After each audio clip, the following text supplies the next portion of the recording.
You are listening to Christian Audio's production of Real Marriage, The Truth About Life, Friendship, and Life Together by Mark and Grace Driscoll. This book is read by William DeFries and Tavia Gilbert. This audio recording was produced in 2012 by Christian Audio, which owns the copyright. No portion of this recording may be reproduced for any reason without prior written consent from Christian Audio. This edition issued by contractual arrangement with Thomas Nelson Publishers, originally published by Thomas Nelson Publishers in English as Real Marriage, copyright 2012 by On Mission LLC, published in association with Yates & Yates LLP, www.yates2.com. All rights reserved. Please visit christianaudio.com, facebook.com/christianaudio, or twitter.com/christianaudio to offer your impressions of this work and to explore additional titles. Preface. How not to listen to this book. This is a costly book. It costs many couples a lot to learn the hard lessons they have shared with us so that we can share them with you. It cost us a lot to learn from our mistakes and sins so that we could have something to share. It cost Jesus his life, as he died to forgive our sin and give us a new life together, which includes our family and ministry. And it will cost you as well. It will cost you time to read it, emotion to consider it, and energy to discuss and implement it. Because we are a pastor and his wife, we really do want this book to be used of God to help people. It's the kind of book we wished we could have read earlier in our marriage and wish we could have given to those we served in ministry. So we wrote what we hope is a book that is biblically faithful, emotionally hopeful, practically helpful, sociologically viable, and personally vulnerable. Before you listen to our book, there are some ways not to listen to it. Don't listen to it as a voyeur trying to figure out our sex life. Grace and I are honest throughout the book, hoping you will be able to trust us and also be honest with your spouse and others you trust. Our desire is to help you focus on yourself and your marriage rather than us and our marriage.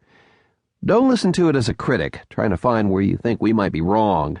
Although we seek to be faithful to the Bible, this book is not the Bible, and like you, we are imperfect, so there will be mistakes. Take whatever gifts you find in this book and feel free to leave the rest. Don't listen to sections of the book and tell your spouse, "I told you so." This book is not meant to be a pile of rocks for you to throw at each other in bitterness. And don't say, we tried that and it did not work. If it's rooted in biblical wisdom, keep trying until it works or you die. Try to do it better, more consistently, or differently. Don't keep thinking about all the other people who need to listen to this book. Listen to it for yourself first. And don't fall into the religious trap of ignoring your own spiritual growth by always listening for others and not yourself. Don't be lazy and unwilling to put in the work that this book requires. We do not write to give you just another book on marriage to add to your stack, but rather to provide an opportunity for the Holy Spirit to give you some things to work hard at in your life and marriage. Do not listen to this book seeing your spouse's shortcomings and sins as planks and yours as specks. The small specks are in their eye, the planks are in yours. Do not fool yourself that you are the exception because of some extenuating life circumstances.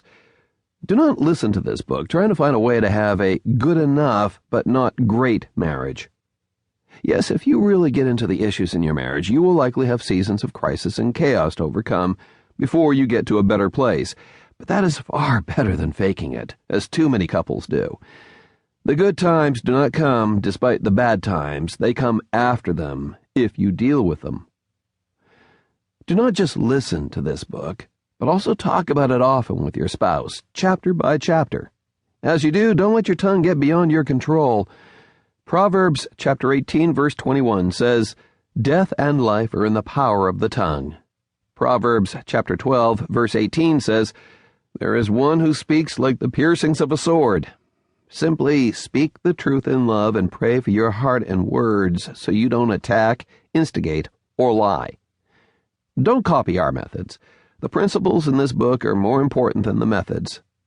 Principles are timeless and unchanging. Methods vary from marriage to marriage and person to person. Many marriage books focus too heavily on methods that worked for one couple's marriage, but because you and your spouse are unique, those methods may not work for you in your marriage. So please do not confuse principles and methods.